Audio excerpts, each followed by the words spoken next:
안녕하세요. 대전에 사는 30살 미혼 여자입니다. 축하드립니다. 현재 2억 6천 정도 모았는데요. 대출 끼고 세종시에 24평 아파트를 사서 실거주를 할까요? 아니면 수도권에 갭투자로 아파트를 살지 고민입니다. 앞으로 3, 4년 내에 결혼 계획은 없습니다. 의견 주실 수 있을까요? 저는 둘 다 하지 말고 빨리 결혼 계획을 세우시는 거를 추천합니다. 지금 이제 30살이시라고 했잖아요. 그러니까 30살이시고 이제 미혼이기 때문에 절대 결혼할 생각이 없어요. 저는 3, 4년 안에는 결혼할 생각이 없는데요. 라는 생각은 본인만의 생각이에요. 그건 본인만의 생각이고 3, 4년 동안은 결혼 생각이 없으면 5년 뒤에는 결혼할 수 있다라는 거는 알 수 없습니다. 그건 알 수가 없어. 그러니까 그런 계획 세우지 마세요. 세우지 마시고 두 가지만 하시면 됩니다. 나는 절대 결혼 안 할 겁니다. 라고 결정하시든지 아니면은 저는 최대한 빨리 결혼할 거예요. 라는 거. 지금은 그 둘 중에 하나를 선택할 시간이다. 그래서 저는요 뭐 굳이 뭐 저는 지금 뭐 또 일도 좀 해야 되고 뭔가 좀 나름 또 커리어가 있기 때문에 한 3, 4년 정도는 좀 일에 집중하고 싶어요 라고 말하지 말라. 그건 아니야. 그러지 마세요. 그렇게 했다가 후회하시는 분들이 엄청 많습니다. 여자만 해당되는 것도 아니고 남자도 마찬가지야. 남자들도 보통 31~2살 정도쯤 되면은 이제 막 대리 달고 회사가 막 바쁩니다. 회사는 바쁘지 이제 뭐 월급은 이제 따박따박 들어오죠. 그리고 이제 어느 정도 이제 루틴이 이제 일상화가 됐어. 그래서 출근하고 일하고 퇴근하고 한 2~3시간 좀 남을 때 뭐 취미생활 뭐 일종의 뭐 동호회 이런 것들도 익숙해집니다. 그래서 야 지금 생활 나쁘지 않은 것 같은데 라는 느낌을 받을 때가 있어. 그 감을 받을 때가 딱 옵니다. 여자분들도 마찬가지고 남자분들도 마찬가지. 그때 어떤 생각들을 하냐면 본인이 비혼은 아니야. 비혼은 아닙니다. 근데 난 절대 결혼 안 해. 이건 아닌데 약간 지금의 이 안정감을 깨기가 싫어. 지금의 안정감을 깨기 싫어가지고 그냥 이대로 조금 더 좀 즐기면서 살아도 괜찮을지도 약간 이런 생각을 합니다. 이게 약간 오만한 생각이지. 이게 오만한 생각입니다. 왜냐? 그런 생각은 20대 때는 할 수 있어. 20대 때는. 근데 30대에 들어가는 순간 마치 나의 그 어떤 그 배우자 미래 배우자가 나를 대기하고 있는 거로 착각해. 나라는 존재를 만나기 위해서 어디선가 대기하고 있는 줄 알아. 근데 그렇지 않습니다. 대부분 그 사람도 누군가를 만나고 있고요. 아니면 그 사람도 누군가와 소개팅을 하고 있고요. 그리고 그 사람도 결혼을 하려고 노력하고 있습니다. 대부분 요 단계에서 한 3, 4년 정도 지나가면요. 그런 느낌을 받아요. 뭐냐면 이 사람 되게 괜찮네? 근데 유부남 유부녀야. 야 이런 사람 되게 괜찮네. 이게 어떤 뭐 회사의 어떤 거래처라든지 아니면 무슨 뭐 업무라든지 아니면 어디서든지 만나게 됩니다. 그런 사람들 만나. 근데 이 사람 되게 괜찮은데 이미 유부남 유부녀인 사람들이 너무 많아. 딱 그 나이대에 지금 들어가신 거거든요. 딱 그 나이대에 들어가신 거기 때문에 절대 그렇게 생각하시면 안 된다. 그래서 저는 우선 좀 있는 돈을 좀 불려가지고요. 나름 실거주용 집도 하나 투자해놓고요. 그리고 찬찬히 일을 하면서 한 3, 4년 뒤에 결혼 생각을 좀 하고 있습니다. 라는 그 생각부터 버려. 그 생각부터 버려야 됩니다. 오히려 투자는 결혼 상대가 정해지고 하는 겁니다. 결혼 상대가 정해져야 미래를 그리면서 돈을 모아가지고 뭐 투자를 하든 뭐 실거주용 집을 뭐 정해놓든 하는 거지. 나는 지금 뭔가 막연한 상태죠. 사실 되게 인생의 변수가 많죠. 결혼도 안 했죠. 뭐 지금 혼자 살죠. 그러니까 당연히 뭐 이직할 수도 있고 뭐 지역을 바꿀 수도 있고 뭐 이런 상황인데 이때 부동산이라는 부동산, 움직이지 못하는 동산을 사. 그래서 움직이지 못하는 재산을 사가지고 어딘가에 딱 고정시켜 놓는단 말이죠. 그럼 얘가 애물단지가 될 확률이 상당히 높습니다. 상당히 높고요. 그렇기 때문에 지금은 그런 생각을 갖지 마라. 그래서 아까 또 말했죠. 저는 절대 결혼 안 할 건데요. 그렇다면은 상담을 할 수 있습니다. 근데 그것도 다시 한번 생각해봐. 그것도 다시 한번 생각해 보세요. 최근에 2030들의 결혼 선호도가 다시 올라가고 있습니다. 결혼해야 될 것 같아요 라는 응답이 조금씩 늘어나고 있어요. 5년, 10년 전에는 결혼 절대 안 할 거예요 라고 말했던 사람들이 이제는 결혼 좀 해야 될 것 같은데요 라고 조금씩 늘어나고 있어요. 그러니까 나는 절대 결혼 안 할 거야 라는 생각도 한번 좀 잠깐 좀 내려놓으시고 그리고 결혼을 할지도 모르겠어요 라는 생각이라면 빨리 하시는 걸 추천드립니다. 부익남님 저도 매칭 시켜주세요. 저도 소개팅을 많이 해보고 제가 소개팅을 주선도 많이 해봤거든요. 옛날 결혼하기 전에. 근데 항상 똑같은 문제에 이제 부딪힙니다. 뭐죠?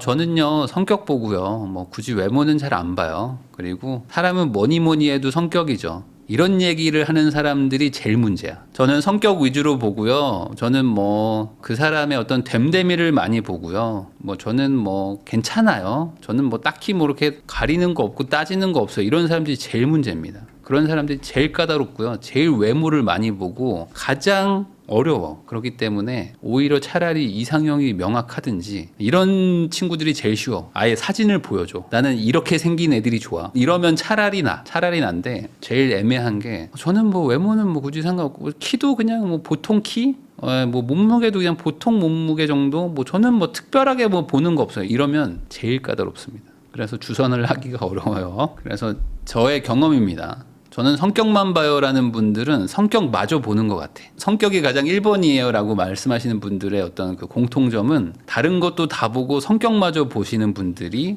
그런 말들을 좀 하시는 것 같더라. 2년 전쯤에 구독자들이 부익남한테 남녀 임장 미팅 시켜주세요 라고 졸랐었는데 익남이 형이 결국은 외모라고 일침 주셨던 기억이 납니다. 네, 맞습니다. 뭐 경제관이 맞는 사람을 만나고 싶어요. 저는 뭐 취향이 맞는 사람을 만나고 싶어요. 저는 뭐 이런 걸 좋아하거든요. 그래서 이런 걸 이해해주는 사람을 만나고 싶어요. 라는 거는 외모가 된 사람들끼리야. 외모가 통과된 사람들 다음에 얘기인 거지. 실제로 갭 투자를 사랑하는 모임, 갭사모를 만들었어. 예를 들어 갭사모인데 나이 제한, 남자 30명, 여자 30명, 그래서 단톡방 만들었다고 칩시다. 그래서 우리는 갭사모다 해가지고 모여가지고 같이 임장을 하면서 임장 데이트 소개팅까지 하면 어떨까요? 뭐 이런 계획들을 막 세우는 사람들이 많아. 잘 되지 않을까요? 이거 왠지 될 것 같은데? 대박 나지 않을까요? 한번 해보세요. 되나? 60명 모아놓으면 2명 정도 만날 거로 예상됩니다.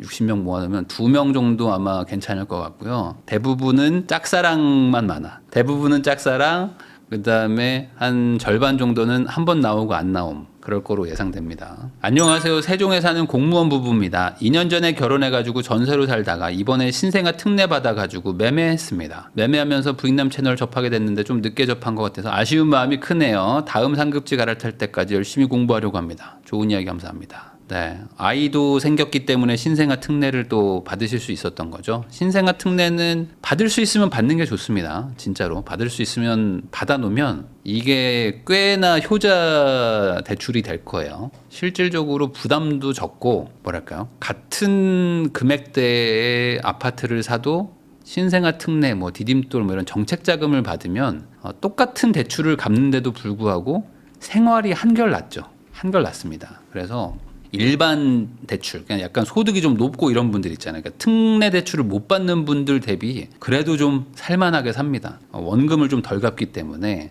아무래도 이제 부담이 적어요. 그래서 디딤돌이나 뭐 이제 보금자리 뭐 이런 것들 받으면 좀 좋다라고 말을 하는데 반대로 얘기하면요, 그게 좋은 게 좀 여유가 생긴다라는 개념이 아닙니다. 그러니까 원금을 좀 덜 갚아도 되는 거지 원금을 안 갚아도 되는 게 아니잖아요. 그러니까 일반 시중은행에서 이제 대출을 받으면 이자가 조금 더 높긴 한데 대신에 이제 원금도 많이 갚아야 돼. 그러니까 이제 부담이 확 되죠. 그러니까 반대로 생각하면은 강제 다이어트를 하는 겁니다. 내가 원래 하루 3끼를 먹는데 이제 하루 2끼밖에 못 먹게 돼. 그러면 어떻게 되냐? 이제 내 식습관부터 내 생활 패턴을 모든 걸 다 바꿔야 되는 거예요. 그러니까 내 생활이 뭐 그거에 맞아지면서 나의 어떤 상황 자체가 훨씬 더 좀 저축하기 좋아지고 그리고 뭔가 좀 투자에 적합해지는 상태로 가는 건데 이 정책 자금 받은 분들이 또 잘못된 주화인마에 빠지는 경우가 뭐냐면은 체증식이니까 원금도 덜 갚죠. 이자도 낮아. 그러니까 생각보다 주거비가 해결됐는데 집이 좋아져. 이게 실거주 해야 되는 경우가 많으니까. 그러면 이제 무슨 문제가 생기죠?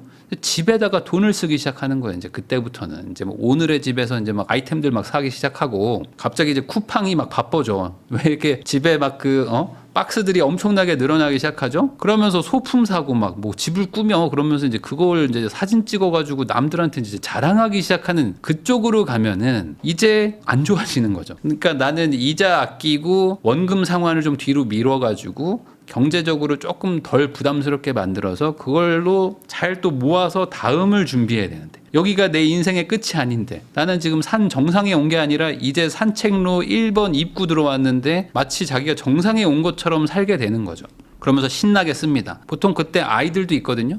아이가 이제 어려요. 그러니까 이제 그때 돈을 막 쓰기 시작해. 그러면 소비가 쫙 늘어난 상태에서 아이가 아직 어리니까 애가 앞으로 얼마 쓸지를 몰라. 감이 안 오죠. 이 신혼부부들, 특히 이제 애가 한 3, 4살 이하인 분들은 생각보다 애 키우는데 돈이 안 들어가요. 이런 얘기 많이 하거든요. 그때는 남들이 선물도 사주지, 뭐 옷도 주지, 뭐 부모님이 뭐 이거저거 막 사주고 뭐 선물 들어오고 하는 걸로 생각보다 키우기가 좋고, 또 나라에서 뭐 지원금 같은 것들도 막 줍니다. 그러다 보니까 애는 생각보다 돈이 안 들어가는데 애는 너무 이뻐. 그러니까 어떻게 하냐? 갑자기 애 옷을 사. 애 옷을 사가지고 애를 이쁘게 입히기 시작합니다. 이쁘게 입혀가지고 나만 볼 수 없잖아. 그러니까 어떻게 합니까? 찍어가지고 그냥 부모님한테만 공유할 수는 없잖아. 그러니까 SNS를 시작합니다. SNS를 시작해가지고 올리기 시작해. 그러니까 이제 사람들이 좋아요 눌러주면서 기분이 좋아져. 나를 칭찬하는 것도 기분이 좋은데 내 애를 칭찬하면 사람 미치는 거거든.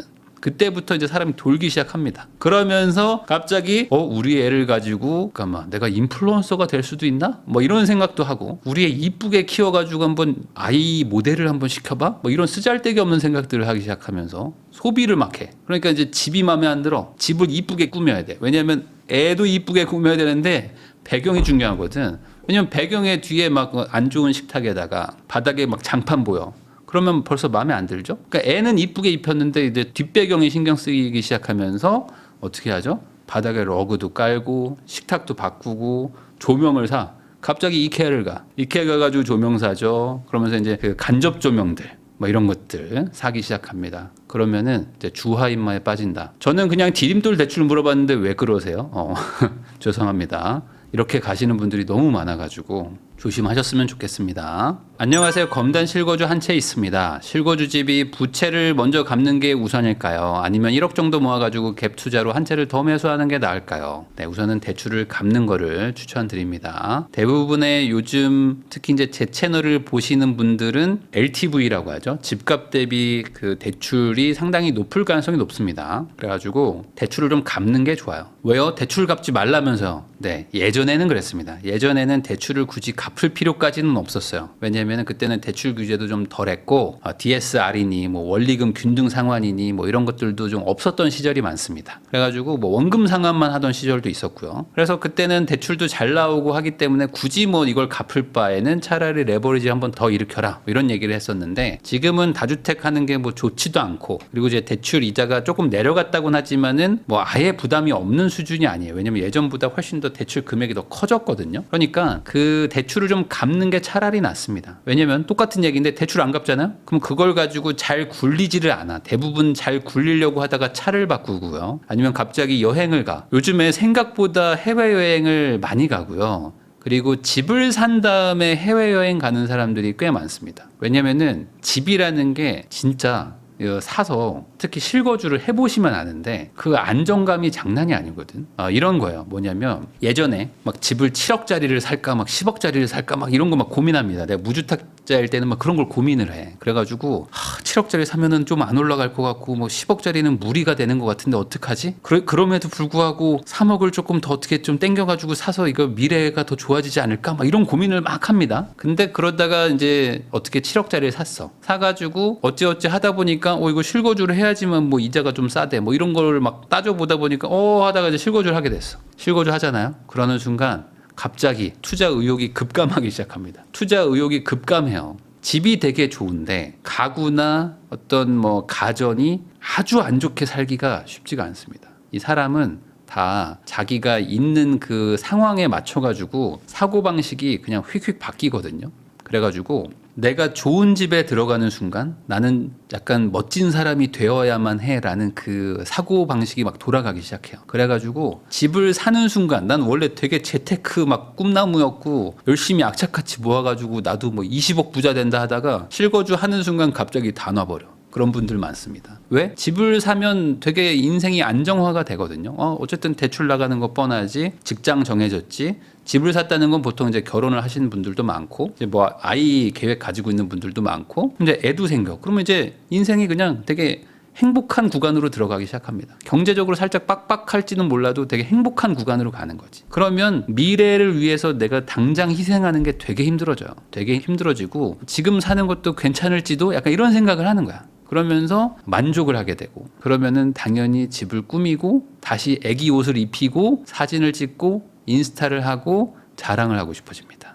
그러면서 다시 한번 주하이머에 빠지게 되는 거죠. 뭐 그게 나쁘다는 게 아니라, 그렇게 갔다가 어느 순간 나 지금 뭐 하고 있지라고 뒤돌아봤을 때 내가 너무 돈을 많이 쓰고 살았네 라고 생각하는, 그 후회하는 분들이 많다는 거죠. 안녕하세요, 부인남님. 젊은 시절에 엄청 아끼시다가 언제부터 소비를 하셨어요? 30대 후반 부부인데 계속 소득이 올라서 실수령 합산이 월 2천이 넘었습니다. 순자 사는 서울 아파트 한 채 포함해서 8, 9억 정도 있어요. 아직 젊고 아기가 나올 예정이라 더 아끼고 싶은데 배우자는 차도 바꾸고 육아도 시터 넉넉하게 쓰자고 하네요. 저축률은 현재 이자를 포함해서 80% 정도 됩니다. 어느 순간 멈춰야 되는 건 맞거든요. 어느 순간 멈춰야 되는 건 맞는데, 그 멈추는 거를 언제 멈출 거냐 라는 거는 사실 부부가 같이 결정할 문제긴 합니다. 그래서 정답은 없습니다. 정답은 없는데 확실한 거 하나 있어요. 뭐냐면 안 멈추고 고생을 좀 더 많이 하면 나중이 조금 더 편해지긴 합니다. 나중에 좀 더 편해지긴 하고, 지금 잔잔바리로 쓸 것인지 좀 인생을 조금 더 길게 보고 조금 더 고생해가지고 뒤에 가서 조금 더 쓸 것인지, 이거에 대한 선택은 부부가 하는 거죠. 근데 저는 아끼고 살았던 개념은 아니고요. 정확하게 말하면 전 7대3의 법칙이라고 해서 버는 돈의 30%를 쓰자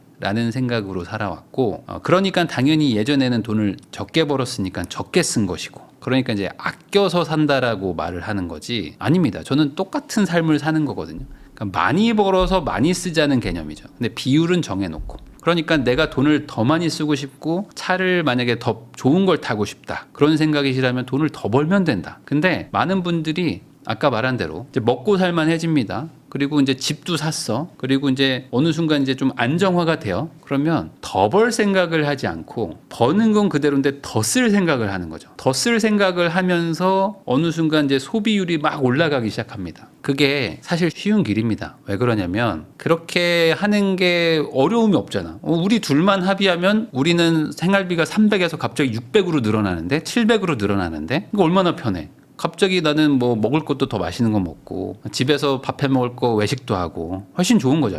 그러니까 일상이 편해지는 거지. 즐거워지고. 근데 그 저축률을 지키는 게 힘들지만, 그 저축률을 지키면서 남은 그 돈, 남은 돈을 가지고 돈을 더 버는 데다가 계속 투자를 하잖아요. 그러면 시간이 좀 걸릴 수는 있지만 내가 잘만 한다면 나중에는 내가 지금 저축률을 포기해가지고 쓰는 생활비 600이 나중에는 저축률을 다 지키면서도 700, 800을 쓸 수도 있게 되는 겁니다. 이게 무슨 소리인지 이해되시죠? 그러니까 미래에 가면은 지금 안 쓰면 나중에는 지금 쓰고 싶은 거를 계속 쓸 수도 있는 상황이 올 수도 있는 거죠. 그 가능성을 내가 포기할 거냐 안 할 거냐라는 거는 정답은 없어요. 정답은 없습니다. 그래서 이건 부부끼리 잘 얘기를 해보시고요. 근데 딱 하나, 아까 말한 대로 내가 막 2천씩 벌어. 그러면 좀 어느 정도 쓰는 건 맞아요. 쓰는 건 좀 써야 됩니다. 근데 2천을 버는데 80% 저축한다. 그러면 나는 400 쓰는 거잖아요. 한 달에 400 쓴다? 그러면 뭐 적게 쓰는 건 아니거든요. 적게 쓰는 건 아니니까 잘 얘기해 보시죠. 한 70% 정도만 하는 것도 저는 나쁘진 않다고 봅니다. 10%만 더 써도 200만 원 더 늘어나는 건데.